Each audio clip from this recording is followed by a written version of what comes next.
there's a lot of cases of entrepreneurs who you hear back to their first dollar that they made and how important that was because it really opened up their eyes to, wow, maybe this is possible. Let me keep going. And through our journeys, not just in business but in life, we always need a reminder of those things to keep going, or the things to look forward to, or the things that can be, and then we got to work toward that. Hello and welcome to another episode of the Inside Out Career Design Podcast. My name is Nicola Vetter, and I'm here with my co-host and husband, Peter Axtell. And our guest today is Pat Flynn. Pat is one of the most successful entrepreneurs on the internet today. He's a professional keynote speaker, Wall Street Journal best-selling author, host of the Smart Passive Income and Ask Pat podcasts, and a YouTuber with over 100 million views. Pat knew that after being downsized as an architect during the housing meltdown of 2007, he had to become a master of his own ship and became an entrepreneur. His story is inspiring. That's why we were so excited to talk with Pat. And in our conversation, we talk about why there are so many opportunities for people in midlife who want to be entrepreneurs, and how obstacles can be viewed as opportunities. Why starting out small, just helping one or a few people solve a problem, is a great way to get started. How to test business ideas without putting your future family or finances at risk. Why empathy is a superpower for success. Why one of the most valuable skills to have for teaching is storytelling. How having a side hustle, being an entrepreneur, can add more money for retirement. And how having 1,000 true fans can result in a six-figure income. And now, it's time to listen and learn from Pat. Okay, welcome, Pat. You probably don't remember this, but about 9 years ago, we sent you an email offering to make a wife film of you. We didn't know you already had your wonderful videographer, Caleb Wojcik, back then. But what we do remember was that kind email you sent us. You have an enviable reputation for honesty, transparency, and ethics. So we are really happy to have you on today. Oh, thank you both, Peter and Nicola, for having me. This is very special, and I love chatting about a lot of the journey that I've had in life, and hopefully helping others by sharing it all. So thank you again for having me. Great. So Pat, you're one of the most successful entrepreneurs on the internet, and your success almost seems like a Cinderella story, which of course it's not. And so to set the stage for people who don't know you, tell us a story about how you had your career all mapped out and then got whooped up the side of the head. And that's when you had to sit down and had no choice but to figure out what's next for you. And that's what we call those what's next moments. Yes, I love it. So I was set to be an architect. I went to school and got perfect grades as I was taught. I went to an amazing college. I went to the University of California at Berkeley, so Cal, and I graduated from the architecture program there, magna cum laude. I got a wonderful job in the Bay Area here in California, working for a renowned architecture firm, and I was working on some of our clients were Apple and Gap and restaurants, and it was exactly what I wanted to do. I was contributing to my 401k. I was planning to have a family. I had a girlfriend, and in March of 2008, I asked her to marry me, and she said yes. And so life was great. Everything was happening the way it was supposed to, as it was supposed to, because I had gone and done everything the way I was taught to. And then in June of 2008, my boss calls me into his office, and he sits me down. He says, "Pat, like, you are great. You've done everything we asked you, but unfortunately, because of the economy, we just cannot hold you on any longer. We have to let you go." And that was a huge blow for me. I had no idea what I was going to do next. I didn't have a plan B because, again, I had done everything the way I was supposed to. And I got very sad. I got very upset. I got very confused. I didn't know what to do next. And I went into a small state of depression. I didn't like, I kind of just was sitting in bed all day watching movies because I just didn't know what to do next. And it wasn't until I stumbled upon another podcast called Internet Business Mastery. There were a lot of these other internet podcasts that were out there that were telling you how to get rich quick and all these kinds of things, which were attractive to me because I was desperate. But this one was a little bit different because every story that I heard that was told on this podcast seemed a little bit more realistic. Like, hey, this is going to take some hard work. And here's some examples of that. But you can make something happen and take some knowledge that you have, take some experience, put it on the internet, and have other people see it, enjoy it, maybe even pay to get access to it. And there was one particular person, his name is Cornelius Fitchner, who was helping people pass the PM exam or the project management exam just online, just using his website. And he was making six figures a year doing that. And that story aligned with me and really was my spark that I needed because I had taken several exams on my way to becoming an architect. And there was one in particular that was very difficult. I remember not having any resources to help me with. So I decided that I was going to create this resource. And I did. And you can find it at greenexamacademy.com. And that is still alive today. And in October of 2008, I ended up putting a PDF file on the website for sale. I was just using PayPal. Again, I had no idea what I was doing. And I sold it for $19.99. And in October of 2008, that book, that little PDF file, it wasn't even a physical copy, made $7,908.55. And it changed my life forever. It blew me away. But here's the thing, although that was successful, I immediately started worrying. I immediately was like, wait, like this can't be right. Like, how did this happen? The FBI is going to come and arrest me because this just doesn't feel real. And little did I know I was starting my entrepreneurial journey at this point because the next month after that continued to grow into five figures a month. I even got to the point where I was making $35,000 a month just from this architecture website. And so what ended up happening was a lot of people started to ask me, "How did you do that? We're in a recession right now, yet you are blossoming like that. This is insane. Show me how to do it." So I built a website called smartpassiveincome.com. It's called that because I want to build businesses in a way that don't require to work on it all the time. It still requires work, but I'm at a point now and we have the internet to enable us to create something and then have that thing continue to work for us while we can go and do other things. It doesn't mean you can walk away forever, but this is the passive part of it. You can set it and have it continually work for you. And so I've taught tens of thousands of people since 2008 how to do that. And it's led to books that have been published, a Wall Street Journal bestseller called Will It Fly, and several other publications. It's led to me being able to speak on stage, including the stage of Dave Ramsey and his Entre Leadership convention.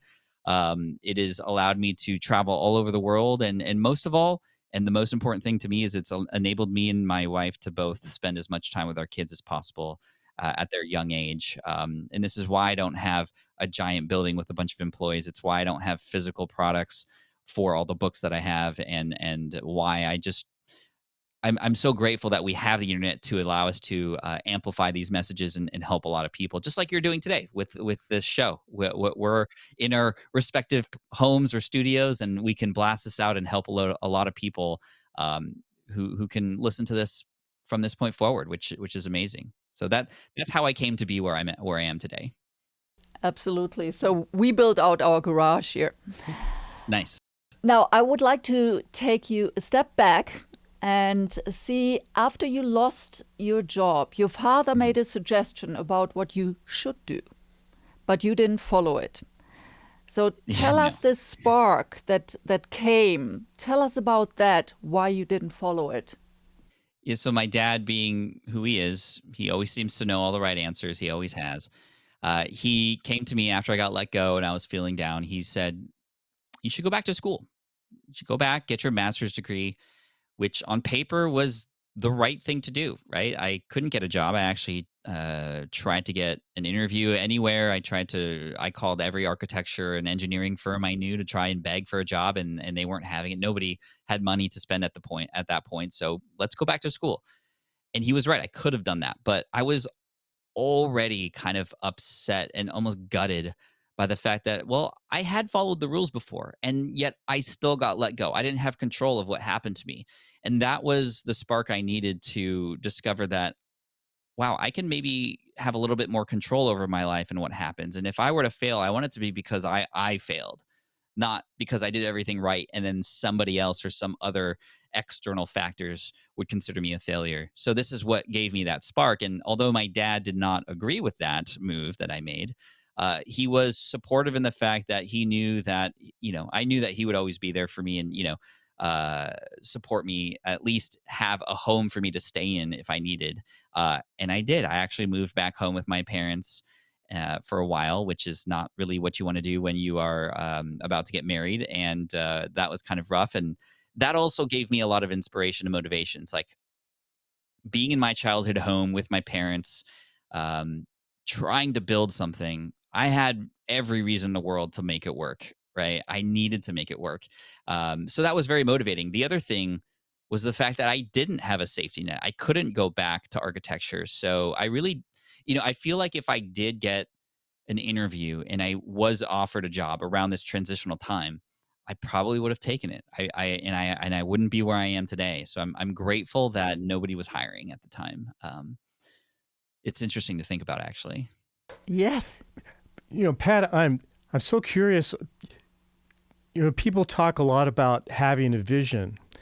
And when you made your first sale, I thought you said in your book you made $1.08. Maybe that was PayPal charges. I'm not sure. But No, anyway. the $1.08 came from, so when I was learning about all this online business stuff, somebody I had learned that you could put a little code on your website to have Google place advertisements on that website, and then you can earn money from the companies who spend to pay for those ads. And that was my first taste of literally any money generated online. It was from an ad that had made $1.18. And I remember that because it was like it almost felt like it came out of nowhere. Now, of course, months were put into this website, and from a dollar per hour, calculation, I mean that's fractions of a penny. But to see that I had done something and I was rewarded for that in monetary, from a monetary perspective, was a big driver for me to go, whoa, this can actually work. Like this, like this could actually work. And I needed that. There's a lot of cases of entrepreneurs who you hear back to their first dollar that they made and how important that was, because it really opened up their eyes to, wow, maybe this is possible. Let me keep going. And through our journeys, not just in business but in life, we always need a reminder of those things to keep going, or the things to look forward to, or the things that can be. And then we got to work toward that. And the other thing I learned in this journey early on was that I just couldn't do it alone. I needed help. I needed support. I paid for that support. I also relied on mentors along the way to guide me. And this is why today I offer a lot of mentorship and have communities of people to connect with each other, because that was so vital to my start as well. Did you have a vision when you had got that first bit of money? Did you have some kind of internal vision of what your life could be like? Did you have some insight? No, it was just I was in survival mode at that time, right? So it's similar to being out stranded somewhere and finally finding a piece of meat to eat. Like, it's like I just need this meat in my body right now to stay alive. Like, there was no visions of I'm going to start the farm and I'm going to have a family and we're going to have like crops everywhere. It was just I just was thinking about it from a day by day or week by week basis. There was no that like I didn't even think about the future beyond a month from now, just because I just was I need to survive. Now, of course, when the business started to actually take off a little bit, that's when I started to realize, like, wow, I'm actually now close to the point where I'm making money that is the equivalent of what I was going to make as an architect. And then it surpassed it. And that's when I started thinking more about the future. I transitioned from survival to thrival, if you will, to then go, okay, well, where do we go from here? Um, and it got to the point several years later where the income generation was much more than I ever needed, that I then started to get into philanthropy and building schools in Africa and other things, and working with organizations to go there, and to go from not even thinking I could help myself to now being able to help thousands of other people around the world who will never even know my name is feels so good. And again, to think back that none of this would have happened if I didn't get let go is pretty crazy. So I'm very grateful for the layoff. And we're at an interesting time now in our world where with the pandemic, a lot of people had experienced very similar stories and layoffs and uh, tr- just really big bumps in the road. And what I've learned is to take these things and ask yourself, what now does this make possible? And it took me a while for me to figure that out back then, but it's always the first question I ask now. When something goes wrong or something seems tough, I always ask myself, well, now what does this make possible? We had a person in our company leave who was a very important person. And it was, of course, tough and they had a lot of responsibilities, but we asked ourselves, what does this make possible? We were able to find somebody who could fill in that role and do even better.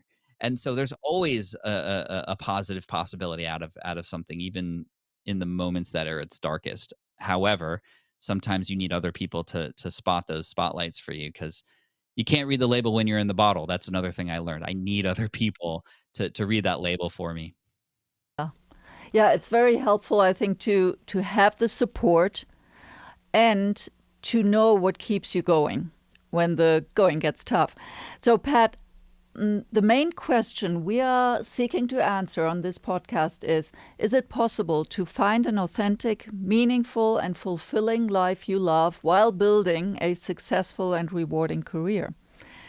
You got the successful part covered for sure. What about the meaning or purpose? Did this now come for you later?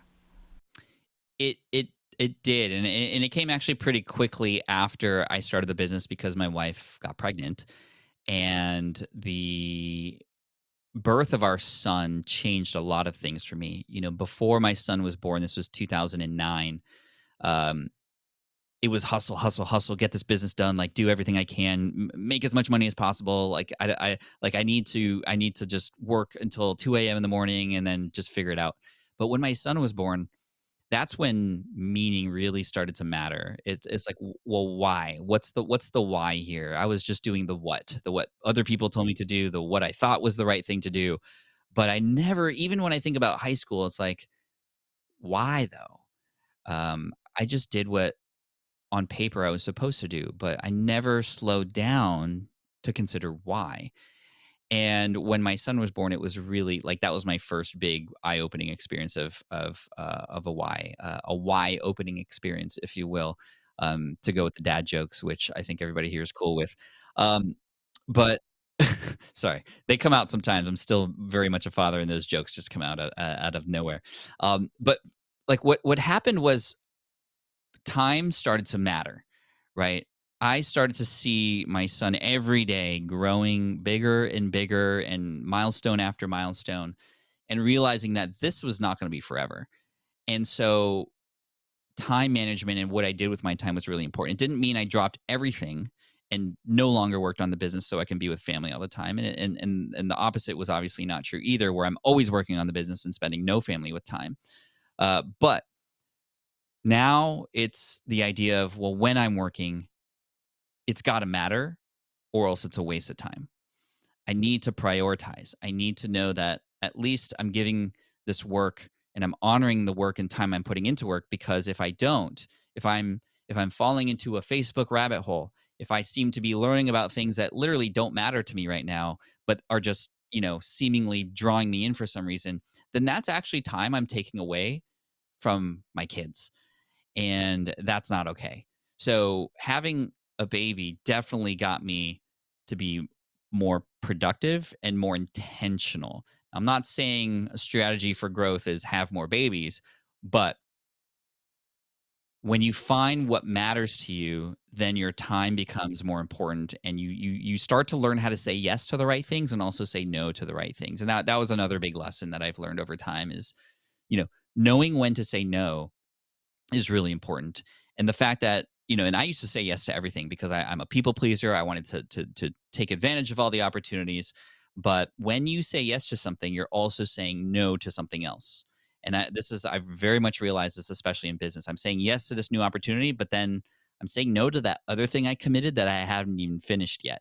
And many people go into this sort of yes chain where they're saying no to the previous thing, and it just nothing ever gets completed or finished. And like in golf, you have to follow through. Even when you hit that ball with the club, if you just stop there, the ball might go anywhere and you're not going to have enough force behind it. But if you keep following through with that stroke all the way above the shoulder, you're going to have a much more likelihood of that ball flying where it needs to go. And it's funny because the ball's not even in contact anymore, but it's the motion and the follow through. And so this is why they call the fortune is in the follow up, as they say, and as I've learned. So that matters in business. Same thing with kids, following through is really important. And so having the baby did it, and again, just intentionality, and that's the key. I see too many people living automated lives right now, and that's where I was. I had to get kicked out of the matrix to realize and almost snap out of it, if you will, that maybe I wasn't leading the life that I wanted to live. I was just leading somebody else's life that they wanted me to live, or society told me to live, or what was on paper the right thing to do. I never really thought about the why until I had a baby. We call it, in our program, we call it the should life, leading the should life. And we're glad that you followed through and said yes to have a conversation with us today. And I wanted to segue into who our audience is. There are people in midlife, they're about 45 to 60 plus. Some of them dream about being entrepreneurs. I wanted to know, what possibilities do you see out there for entrepreneurialism in midlife? So many. I mean, you have so many advantages being at this part of life, so many more experiences, so much more wisdom, so many more relationships. Hopefully, relationships are key as well. And I mean, I think it was the person who founded Home Depot was over 50. There's lists online that you can look at of people who started these big things that we all know now that are a part of our everyday lives, who were at your age, and that A is very inspiring. But B, the other part of this is you don't need to create the next Home Depot. You don't need to create the next eBay or Tesla or Uber Eats or whatever to be successful. In fact, success can come with finding a small little world, not the whole world, but finding a small world and being the go-to resource for them. And we like to call it the thousand true fans. If you think about a thousand true fans, there's actually an article that was written in 2006 that was a huge inspiration to me. And it doesn't matter what age you're at, this will hold true. This idea of a true fan meaning somebody who really enjoys what it is you're offering or what you do, whether you are a musician, an artist, or an entrepreneur, or a creator, or an inventor, whatever it might be. You don't need a blockbuster hit to win. You just need 1,000 true fans online. And the reason that's cool is because if you imagine 1,000 people who love your craft, love your work, love your information, whatever it might be, 1,000 people times $100 a year, just 100, that's less than $10 a month, right? That's two coffees at Starbucks per month. Um, that's a six-figure business already. 1,000 people times $100 a year. And I know fans of things who pay way more than $100 a year on stuff. I mean, some people go insane like I do with Star Wars. So, um, this should hopefully open up the possibility that you don't need a ton of people. You just need to find something that you know that you care about, a certain group of people that you want to serve, and just serve them. And it's hard because we hear the headlines and the news articles about people who have millions of subscribers, or these 20-year-olds who have TikToks with 50,000 viewers and a million viewers per video. It's just like, okay, that's them. Let them do their little dance. Like, we have so much more wisdom to share. We have the ability to connect. And I think that's, as I grow older, I just turned 40. Um, what I find more valuable than anything are finding other people who will support me, and I want to support them back.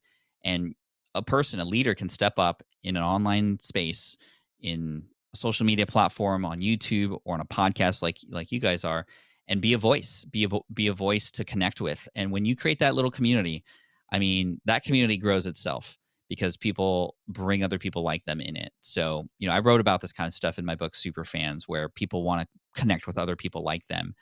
And there's so much opportunity out there. I think the bigger struggle is which lane do I choose and which one do I pick? And the truth is, the riches are in the niches. Pick a niche, start small.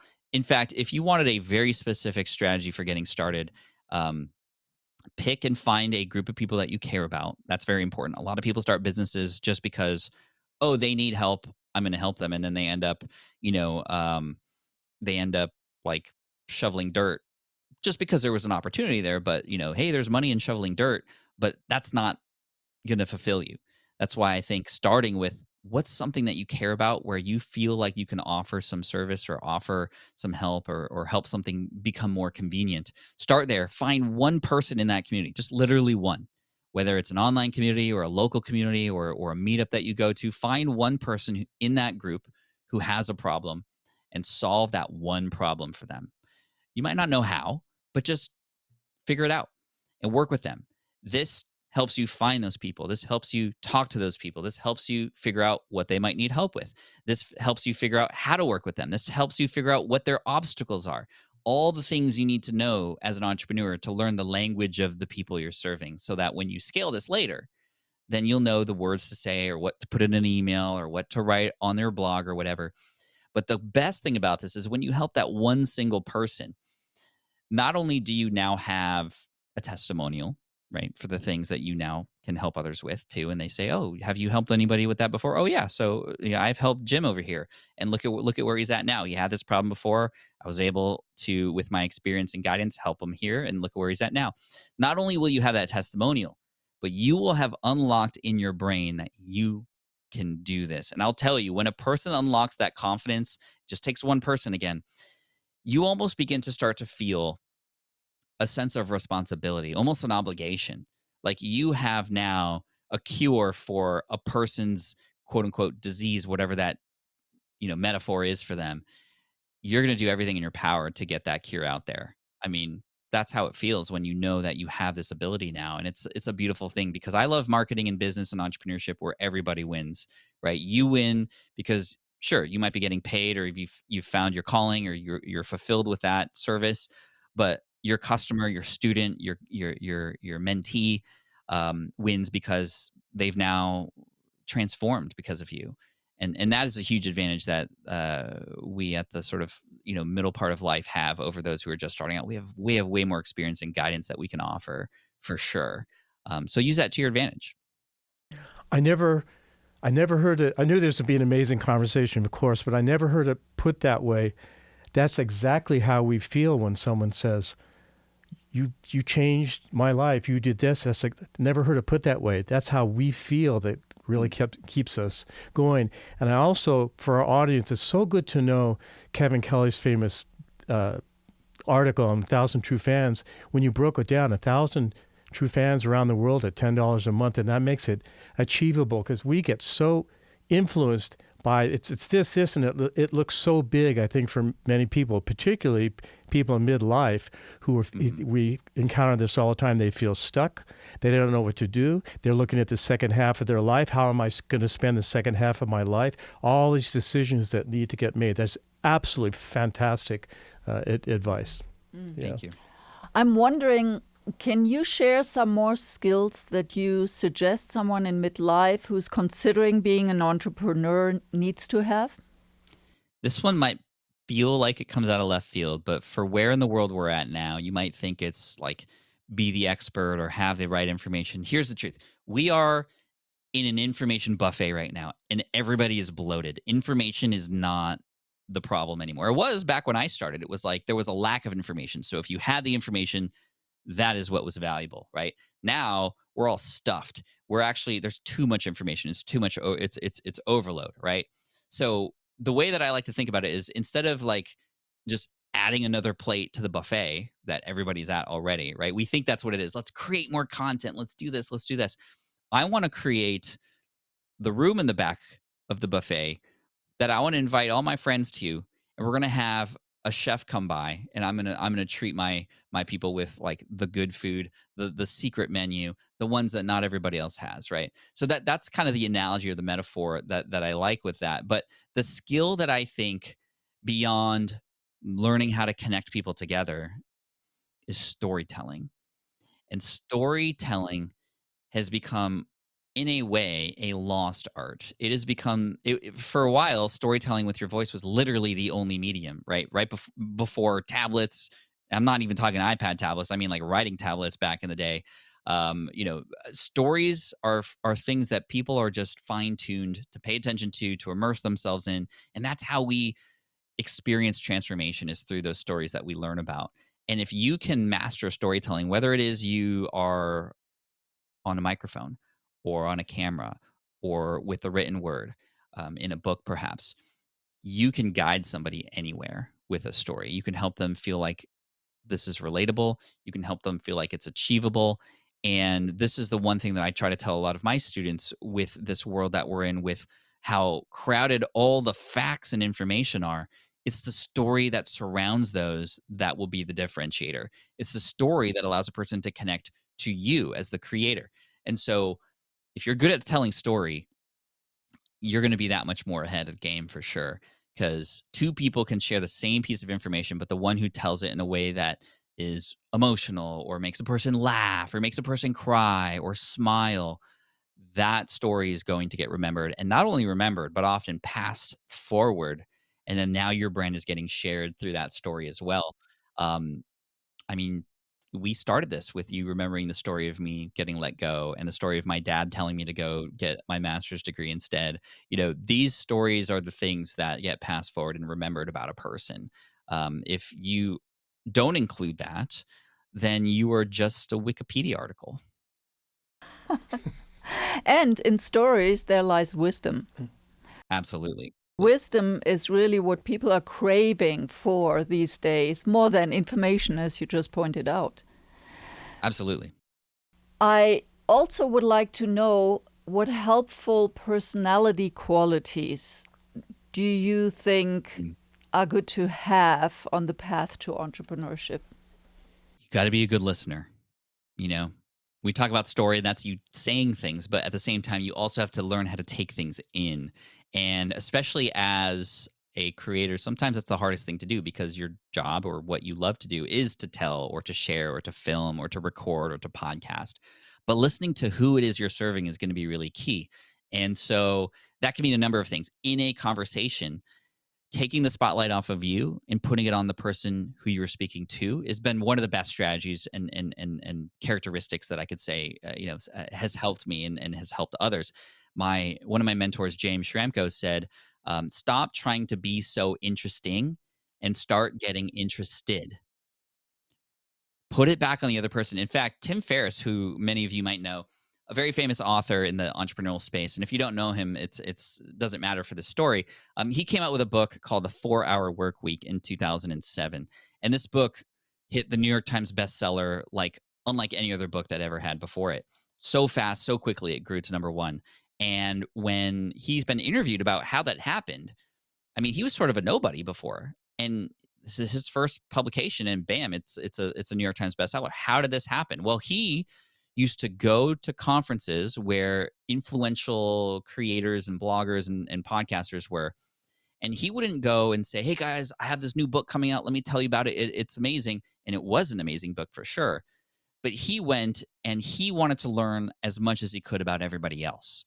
He wanted to see what other people needed and he wanted to help them. He tried to provide as much value into those people as much as possible, putting the spotlight on them to a point where they finally would go, "Man, Tim, you've been so helpful and just I really enjoyed you never even told me anything about you. What do you have going on?"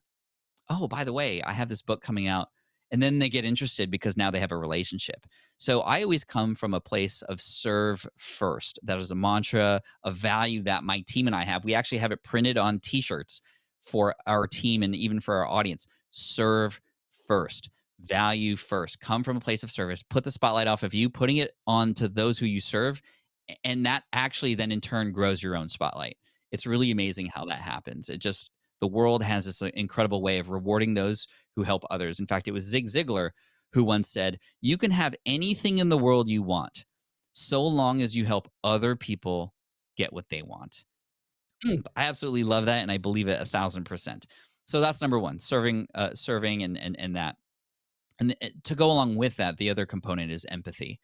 It's one thing to listen to a person and to give them what they want, but when you can feel what they feel, when you put yourself in the shoes of somebody who is challenged or struggling with something or is inconvenienced in some way, you are more likely to now better serve those people when you have that empathy.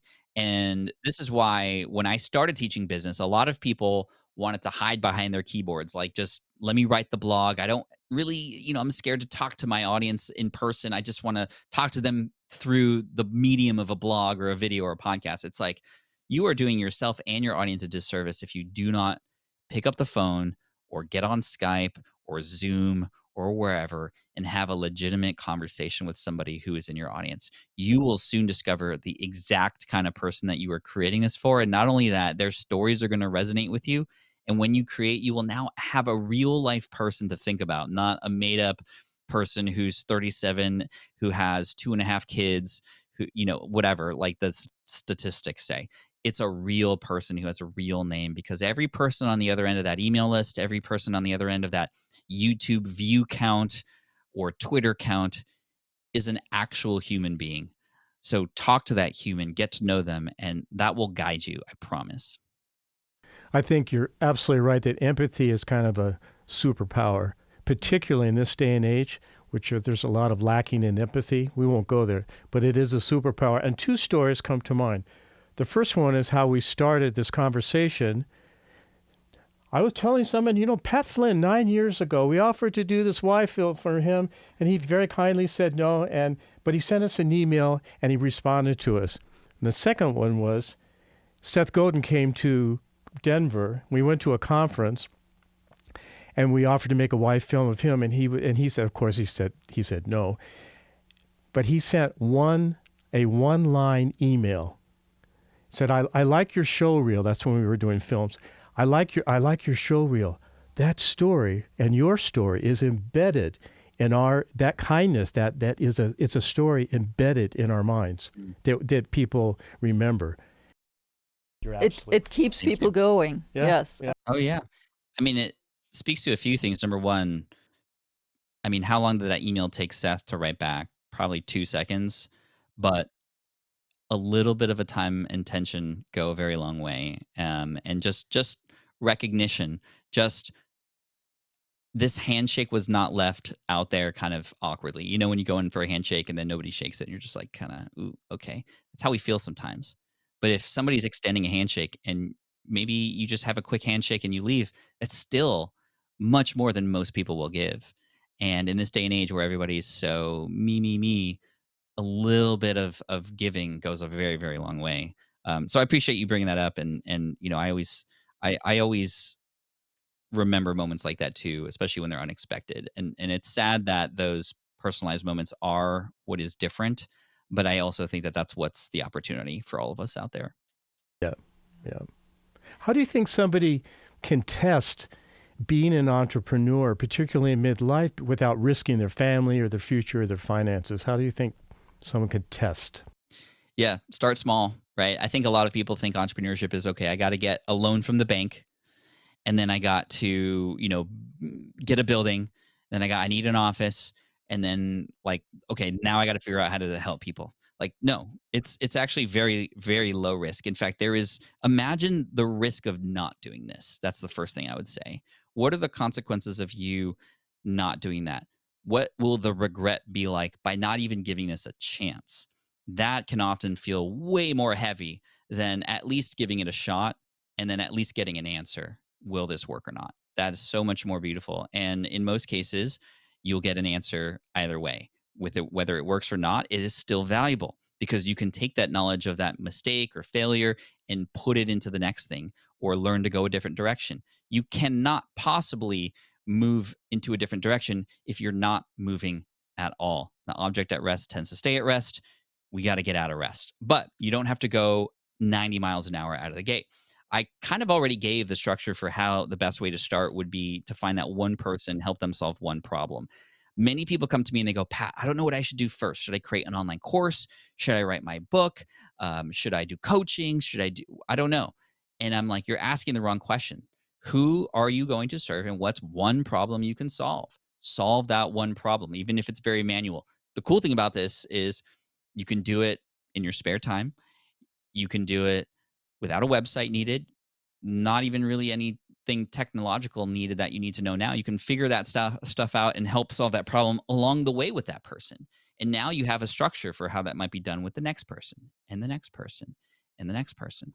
Um, so you can start small, help one person, and then figure it out from there. I think we grew up with the idea that a business needs this business plan, multiple pages with forecasting and a loan from the bank again, and all this other stuff. Most businesses that start today don't quite go down that route. Um, I just I just wanted to help people pass an exam that I knew a lot about. So I put that information online, and Google did its thing. It found it. And what ended up happening was people found me through Google, and they loved it so much that they shared it with everybody else they knew, and they shared it with everybody else they knew. And lo and behold, I'm here now. So um, it could start small. You could start with some people you know. You could start with communities that you're a part of, and just ask around. That's it. I know some people who started their businesses by simply asking their friends, like, "Hey, an example of this would be, like, hey, I build websites for people. If any of you need a website built, I'd be happy to do it for you, and we could talk about price later. But if you need help, I'm there for you. That's it. Not even anything formalized. It's no plan. They never built a website for anybody else before except for themselves. And lo and behold, they had one person say, "Yeah, I need a website. Can you help me?" They didn't know exactly how it was going to go down, but they knew they wanted to get this end result for this person, and they figured it out. And now they have a testimonial, and now they're like a world class web design company. So, this stuff can happen. At the same time, you don't need to be a world class design company, for example, in that metaphor. Maybe you just have two clients, and that's it. Like, that's all. You have an extra couple $1,000s coming in per month, and it allows you to take those vacations or add to your. I know a big reason why a lot of people at this age start businesses now is because they want to supplement the retirement that they maybe were a little bit late to sort of contribute to. And having just an extra $500 to $1,000 a month with one or two people per month that you're helping, that adds up, and that will help speed up that retirement account big time for sure. It makes up for lost time. And so think about that as far as like motivations as well and what the end game is for you there too. But it doesn't need to be huge. You don't need to 180 your whole lifestyle for it. It could just be added on top of what you're already doing. And the beauty of this age in life as well is typically at this age the kids are starting to get a little bit older if you have kids perhaps, and they're starting to move out of the house, and you might actually have a little bit more time back, and have a little bit more freedom that you didn't have when your kids were 1 and 3. Mine are 13 and 10, so we're starting to get a little bit of time back, but I also know the teenage years are going to be a little interesting, so we'll see what happens. But yeah. So, one of the huge problems that people have with starting an online business is limiting beliefs. And you write in your updated version of your fine book, which we will have in the show notes, Let Go, that Thank you. although you look like you have it all together, you're always meeting new challenges and limiting beliefs, even at this point in life. So, how do Oh yeah. you work on your limiting beliefs? Yeah, as they say, new levels, new devils. Um, it's getting help from others. Like I said before, it's hard to read the label when you're inside the bottle. So I have two groups of people. We call them mastermind groups. You can call them whatever you want. But this is very popular in the entrepreneurial space, is to be a part of a mastermind group. And these two groups each have 4 to 5 people. Each group meets every week. And we've met every week for over a decade.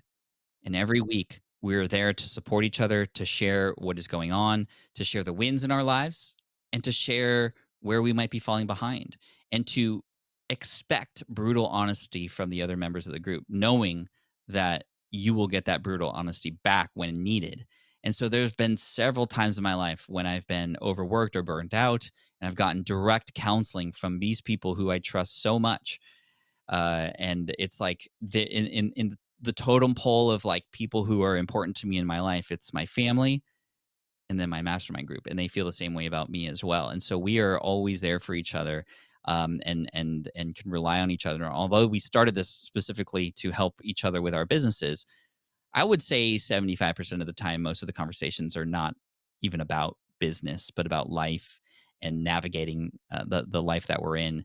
And in these groups, one of them I'm sort of the younger person in the group, and then in another one I'm sort of mid range. But it doesn't even matter the age. It's just we all support each other. We all share the same values in what we're doing and trying to do, and we all want to inspire each other.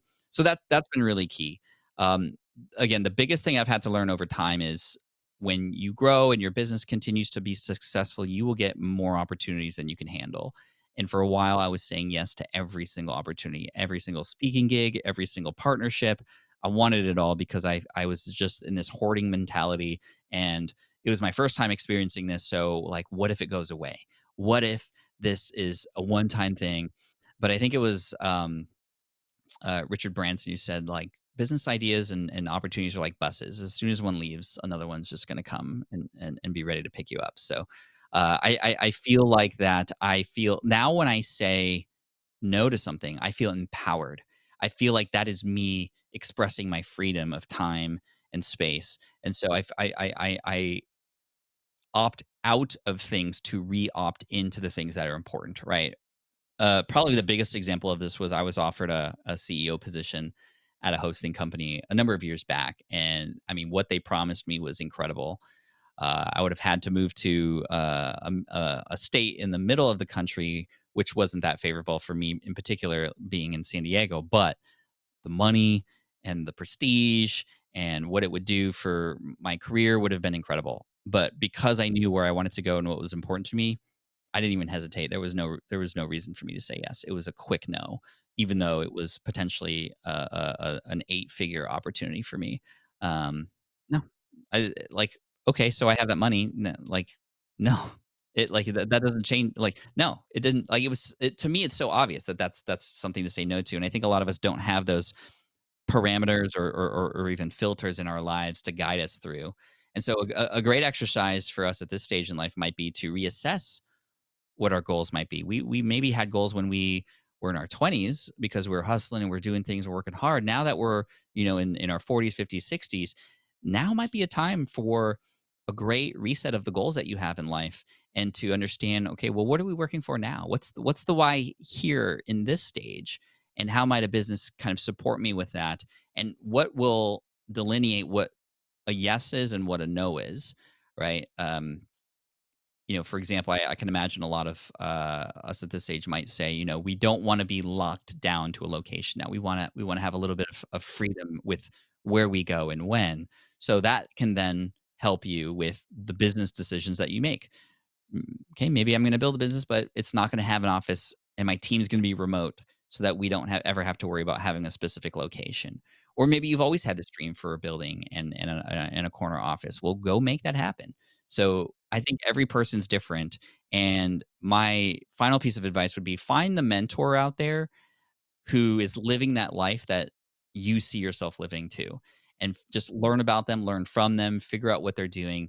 There's a lot of great people out there, very open and honest and transparent about where they're at and where they're going. I have a lot of people in my life that I look up to, Michael Hyatt being one of them. He is somebody who is in his 60s who had been the CEO of a company, but has since then removed himself from the company to spend more time with family. His companies are still growing, but he's a very renowned author, and I appreciate how he values and where he puts his family amongst his business, and that is something that I want to strive for when my kids get older as well. So I look to him for advice. I follow his work. I pay for mentorship from him. Those kinds of things. So that like there's great people out there who are willing to help, and obviously Peter and Nicola are here in the same fashion too. So uh, yeah. Well, thank you so much, Pat. I think we are at the time, and I would just like for you to give us a website, or where can people find out more about you that do really want to move into the direction of entrepreneurship. Thank you so much, both of you, for having me here, and for everybody listening. I appreciate you. These are exciting times. These are amazing times, and although we are sort of heading into the second half of our lives, if you will, um, games are won in the second half, right? Take any sports analogy. Games are won in the second half. This is your time to win and to shine. You could find me at smartpassiveincome.com. My team and I are there to serve you in many different kinds of ways. You can listen to the podcast if you'd like. And we do have programs and books and other things if you wanted to dive a little bit deeper. And we have a lot of people from all different age ranges. Shout out to Dr. B, who's nearing 70, who started her podcast recently to help people with ADHD. And she's crushing it. She's in multiple countries all around the world now with her show. And we were able to help her, and we can potentially help you too. So smartpassiveincome.com. Thank you both so much. And all of that will be in the show notes. Pat, thank you so much. This was a blast. Thank you so much. We hope you enjoyed this conversation. If you did, could you do us a favor and hit the like button and subscribe to our YouTube channel, Whatsnext.com? It will help the channel grow and get more amazing guests like Pat Flynn. To learn more about Pat, head to whatsnext.com/38, where we share links and more. Again, that's whatsnext.com/38. Thanks for joining us today. And please share this episode with someone you care about, someone who's thinking about entrepreneurship and how to make those first steps safely. And if you are trying to figure out what's next for you, join us for one of our live online workshops where we teach how to successfully transform your life and career in midlife. To save your spot in our next workshop, go to Whatsnext.com/workshops. We'll see you there or for another episode here.